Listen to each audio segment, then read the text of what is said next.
Par cette campagne, la Fondation Denis Nyakiro Tshisekedi ne veut laisser personne pour compte en cette période des festivités de fin d'année. Elle est dénommée Solidarité pour Noël. Autant que faire se pourra, vivre et non-vivre seront distribués aux personnes en détresse, aux nécessiteux, aux hôpitaux, aux orphelinats, aux hommes des vieillards, au marché. La liste n'est pas exhaustive. La présidente de la Fondation Denis Nyakiro Tshisekedi, première dame de la République démocratique du Congo, a procédé au lancement de cette campagne, une œuvre de solidarité qui tient un exemple pour créer de l'émulation dans la communauté. Le mois de décembre, c'est le mois de fête. 23 décembre, c'est la veille des fêtes. Et maman nous a invités pour partager avec nous les fêtes. Ce qu'elle a prévu pour nous. Nous représentons la délégation des comédiens qui vont recevoir ces gestes de cœur, ces gestes d'amour pour nous permettre de fêter en famille. Pour les festivités de fin d'année, Madame la Première Dame a donné à ces enfants-là, ses petites sœurs, ses petits frères, à manger durant cette période de festivités. Merci beaucoup à la Fondation de la Première Dame, merci à tout ce qu'elle a fait à l'école du Kankabila, au Kankokolo, et nous savons qu'elle va continuer à faire. C'est à Kinshasa que la campagne vient d'être lancée, mais elle s'étendra sur l'ensemble du territoire national. Il faut avoir un côté humaniste protubérant pour se lancer dans pareille entreprise. Un acte qui vaut un déclic pour que chacun soit solidaire avec son environnement, dans les limites du faisable. C'est un samedi pas du tout repos pour le chef de l'État Félix-Antoine Tshisekedi Tshilombo. Des personnalités politiques, parmi lesquelles des députés et sénateurs, ont été reçus ce samedi à la Cité de l'Union africaine. L'ADRP, l'Alliance des démocrates pour le renouveau, avec ses 34 députés, est venue confirmer son adhésion à l'Union sacrée de la nation. Ma présence, la présence des députés que vous voyez, la présence de sénateurs, la présence des présidents des partis politiques qui composent l'ADRP est une grande expression de cette adhésion à l'Union sacrée et à l'appel qu'avait lancé son Excellence, Monsieur le Président de la République, chef de l'État. Pour sa part, le regroupement AAB, qui était l'une des forces du FCC, se dit convaincu à accompagner Félix Tshisekedi Tshilombo dans des réformes qu'il a personnellement initiées. Si nous nous sommes présentés devant les chefs de l'État, nous-mêmes et en personne, une délégation, c'est parce que nous sommes convaincus de ce que nous voulons faire. Les AAB dans les FCC étaient la deuxième force. Nous pensons que nous pouvons, dans les cas de réqualification de la majorité, que nous puissions être parmi les 5 premières forces de l'Union sacrée pour la nation. Jean-Lucien Boussa, à la tête du regroupement CODE, a conduit auprès du chef de l'État une délégation de députés, sénateurs, gouverneurs et présidents des partis politiques membres de son regroupement pour réaffirmer leur engagement à œuvrer activement au sein de l'Union sacrée et de la nation. Comme vous savez, lors des conclusions des consultations nationales, le président de la République a préconisé des réformes. Des réformes politiques, institutionnelles, mais aussi des réformes économiques. Le président aussi a relevé le fait que la question qui s'est posée en termes de seuil d'éligibilité est une question qui doit être résolue.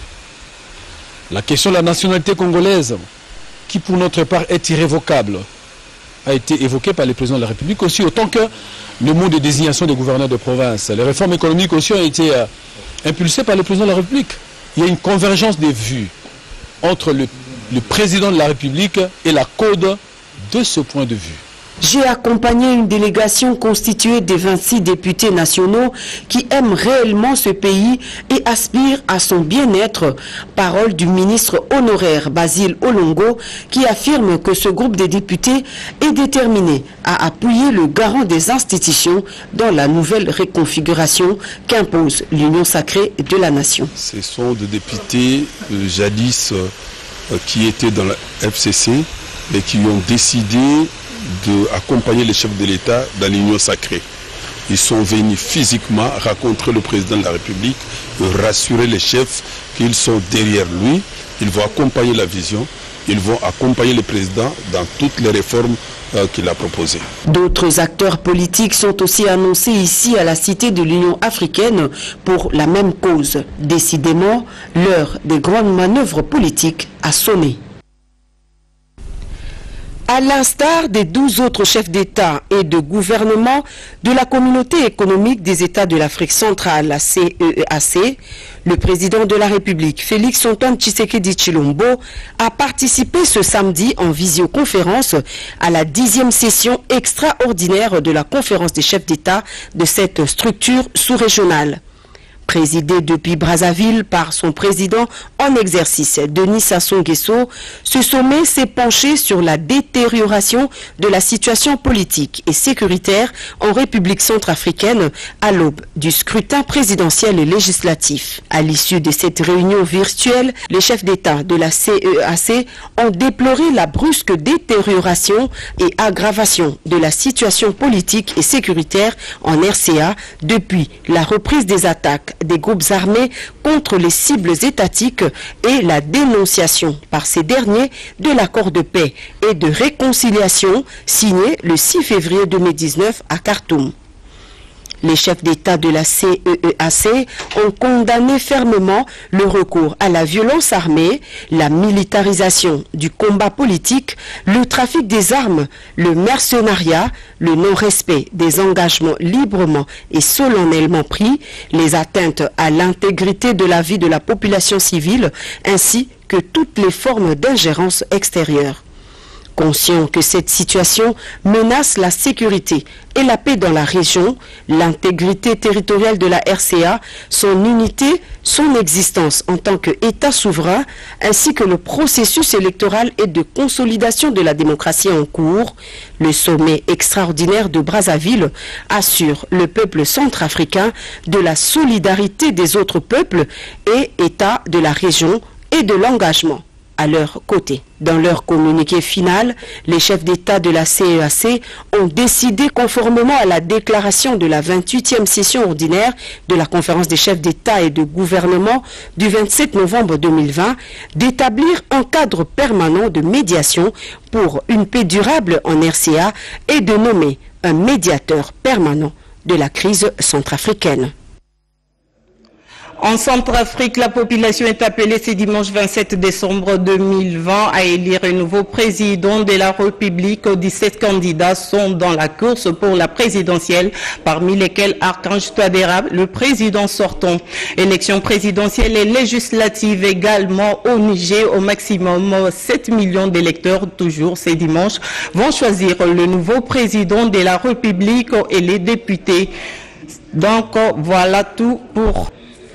Ou étrangers aux mesures des autorités de la République en cette période de crise sanitaire, le linge-bar dénommé Gino Leader étonne plus d'un ici à Matongé. À en croire la population, le propriétaire de ces débits de boissons s'offre le luxe de séquestrer sa clientèle pendant les heures de couvre-feu. À l'ère où notre pays, la République démocratique du Congo, connaît la deuxième vague de la pandémie Covid-19, malgré l'avertissement et plusieurs mises en garde des services de l'ordre, ce tenancier s'est permis de séquestrer ses clients dans son bar avec une nuisance sonore et tapage nocturne, ainsi 81 personnes interpellées par le service de la police du commissariat provincial ville de Kinshasa, dont 42 hommes, 39 femmes, parmi lesquels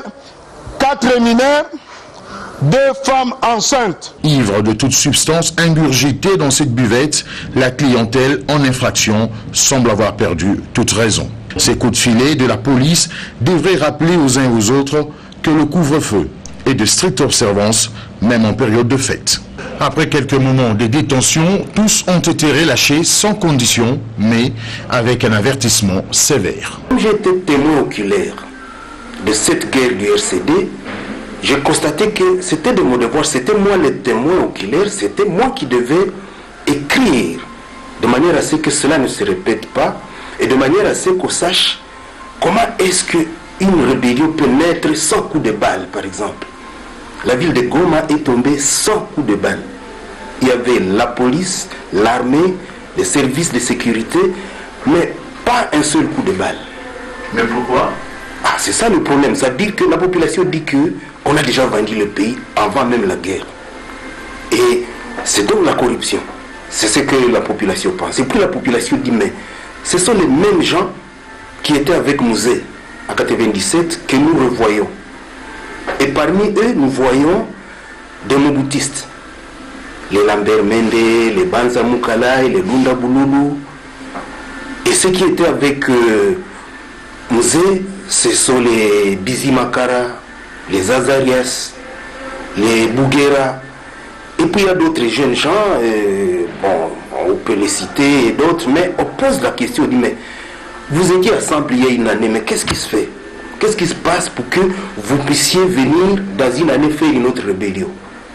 Alors la population n'était pas d'accord et ça a été une rébellion la plus impopulaire. Parce que quand vous dites à un peuple, je viens vous libérer, et comme Jésus a dit, je viens vous libérer, tout le monde adhère. Mais pour les RCD, tout le monde a refusé, a dit non, non, il y a plutôt peut-être un problème de partage. Un problème de partage du gâteau. Mais dire que Mouzé est devenu dictateur, tribaliste, ce n'est pas vraiment le moment. Alors vous voyez que dès que la population n'est pas d'accord, le RCD va se rabattre sur cette population-là. C'est comme ça qu'il y a eu ce qu'on appelle des enlèvements, il y a eu des cas de viol, mais aussi derrière ça, il y a eu le pillage, le monsieur de pillage. Donc vous voyez que il fallait qu'on puisse écrire quelque chose sur les 5 ans de ce qu'on appelle une sorte de coupure, et d'autres parlent même de balkanisation. Il y avait un projet de balkanisation à fait parce que on ne pouvait pas partager quoi que ce soit avec Kinshasa, sauf les étudiants, les élèves avaient quand même les examens d'État qui venaient de Kinshasa. Il n'y a que ça qui pouvait venir de Kinshasa parce que les parents ont dit, si les élèves n'étudient pas, c'est nous qui allons vous chasser. Parce que nous, on ne voit pas vraiment le vrai problème. Des ovations pour accueillir l'homme des dieux, Monseigneur José Moko Ekanga, ici au village Insung. L'évêque du Diofa vient redonner de l'espoir à cette population victime, il y a peu, d'un incendie criminel. Cette visite de réconfort du vice-président de la SENCO a permis la distribution de plusieurs biens. Un don constitué de sacs de sel, cartons de savon, plusieurs rames de papier duplicateur, de sacs d'eau et cartons de cahiers ont été également distribués aux villageois. Sans oublier de pièces d'habits et autres biens de première nécessité remis au chef du village. Un geste caritatif poussé par le Saint-Esprit, explique l'évêque du Diofa, Monseigneur José Moko Ekanga. Dans toutes les familles, quand il y a eu une naissance, c'est la joie. La famille, le cercle familial crie à grands cris, comme c'est l'habitude ici chez nous, aïe aïe. C'est cri de joie, malgré le contexte sanitaire difficile de la Covid-19, malgré le moyen limité, doivent rester vivants dans nos cœurs et dans nos esprits. Et comme notre village ici et notre population avait souffert de la violence et avait perdu beaucoup de biens, nous avons trouvé ces petits colis et nous avons voulu manifester toute notre attention au nom de Jésus-Christ à cette population démunie. La population a pour sa part applaudi la générosité de l'homme de Dieu. On fait tellement joyeux par rapport aux actes de notre Monseigneur qui vient de nous donner des cahiers et des habits aux gens qui ont perdu leurs habits et leurs cahiers. Vraiment, nous sommes très heureux. Le passage de l'évêque d'Idiofa et vice-président de la SENCO a redonné du sourire à Insung.